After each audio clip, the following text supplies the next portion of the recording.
Donald Trump will compromise this nation's national security. Donald Trump has so many different international business affiliations that it is problematic at the least to allow Donald Trump to obtain the office of the presidency without completely divesting his company of all foreign business associations. I say that because when the president makes decisions about foreign policy, he must be free and clear of any economic ramifications. Donald Trump, throughout his whole life, has been about himself and trying to make money for himself. If he has foreign businesses, obviously, his judgment would be colored by how it would affect those foreign businesses.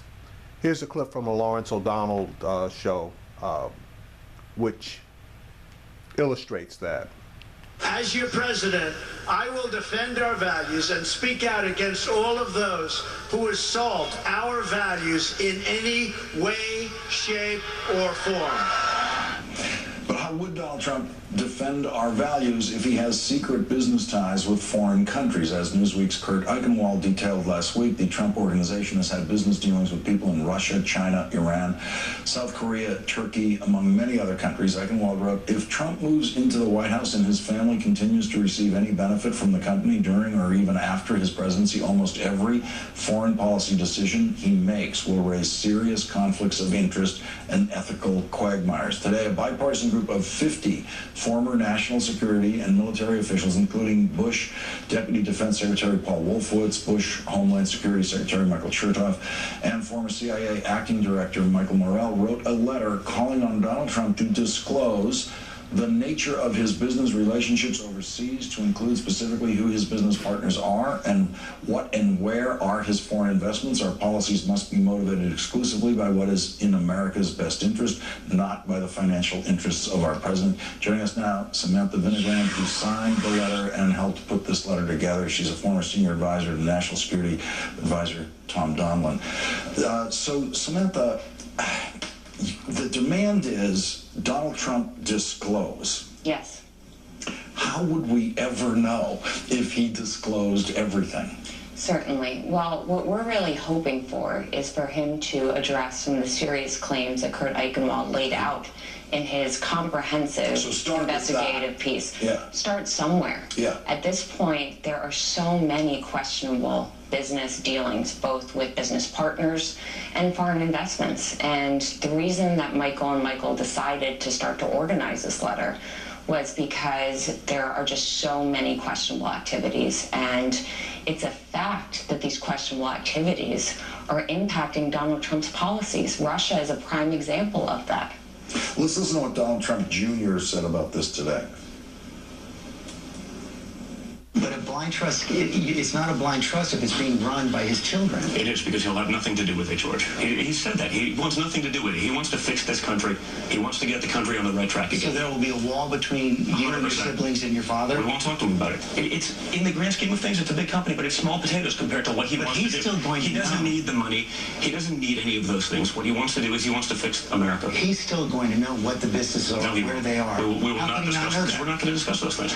We're just What do you mean he's not going to know? What is he going to all of a sudden develop amnesia and he's not going to know all the business dealings that he's had in the past? That's a bunch of crap. He absolutely is going to know what's going on. So Donald Trump Jr. just sitting up there trying to lie to George Stephanopoulos, and it's not going to wash.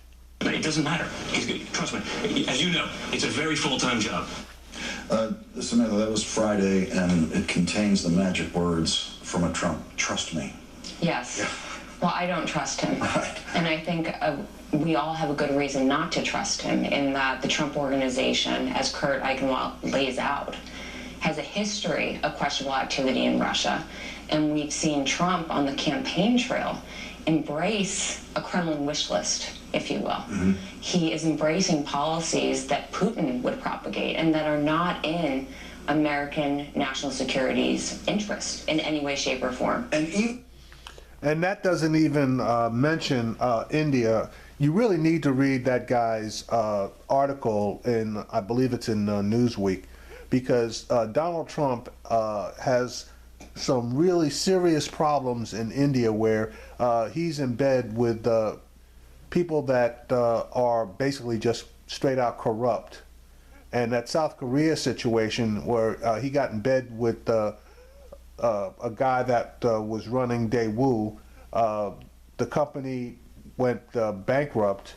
The guy turned around and fled to North Korea, for 10 years. Then came back to do, I guess, his 10 years of jail time in South Korea. I guess he cut a deal with them to limit it to 10 years.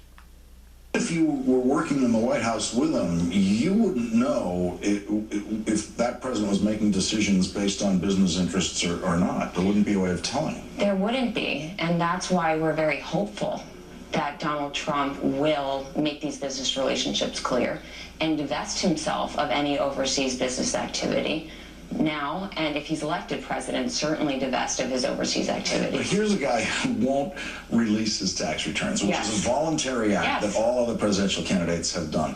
What you're asking him to do is voluntary. The odds of him doing this seem very remote. Well, that's why we got about 55 national security professionals from both parties to sign this letter. This isn't a Democratic issue. This isn't a Republican issue. This is so that Americans go and vote with as much information as possible, and so that policy is propagated to protect American national security and not business interests. It seems like a basic question that if there was a Trump administration and they're hiring national security people, for them to say, before I can work for you, I need to see what you're talking about. I need that disclosure to know what you're doing. Yes, certainly, because national security policy should be made based upon national security interests and not based upon any business relationships or business activities.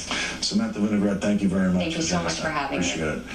Yep, so Donnie is going to be a problem as far as national security is concerned, because there's no way in hell that he's going to divest himself of any of the companies, and I believe there's 500 of them, that are in partnerships with a bunch of these foreign entities and governments